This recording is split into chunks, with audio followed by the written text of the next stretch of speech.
Le groupe scolaire musulman de Dessines près de Lyon a fait le pari d'ouvrir en septembre 2025 malgré la rupture de son contrat avec l'État. Il lui manquait 2/3 de son budget de fonctionnement, soit 2 millions d'euros. Le montant que l'État versait chaque année au titre du contrat d'association avec le ministère de l'Éducation.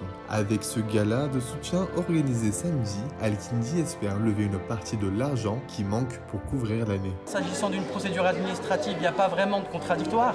Donc l'État a décidé de rompre le contrat d'association. Ce qui signifie que nous n'avons plus du tout de subvention. Et c'est une manière en fait détournée de faire en sorte que l'école ferme. On demande au public, aux institutions, aux partenaires financiers, aux établissements, à tout le monde de nous soutenir. Parce que si Al-Kindi ferme, c'est quelque part tout l'enseignement musulman de France qui va fermer demain.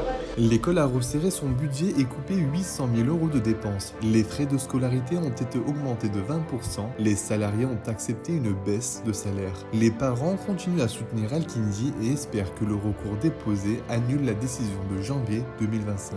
On sait qu'il y a cette volonté du gouvernement d'être derrière les associations musulmanes, de fermer ces associations qui fonctionnent, etc. Et donc on s'attendait très bien à la nouvelle, il y avait eu des contrôles, on savait très bien que ça allait tomber, donc aucune surprise, c'était attendu et ça s'inscrit en fait dans la politique du gouvernement actuel.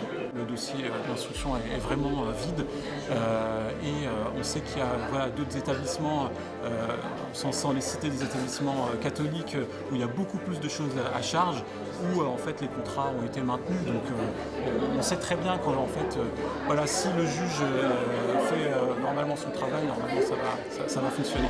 À la fin de la soirée, l'école a recueilli 700 000 euros de promesses de dons. En parallèle, 7 800 donateurs ont alimenté une cagnotte en ligne à hauteur de 400 000 euros. L'école compte 620 élèves.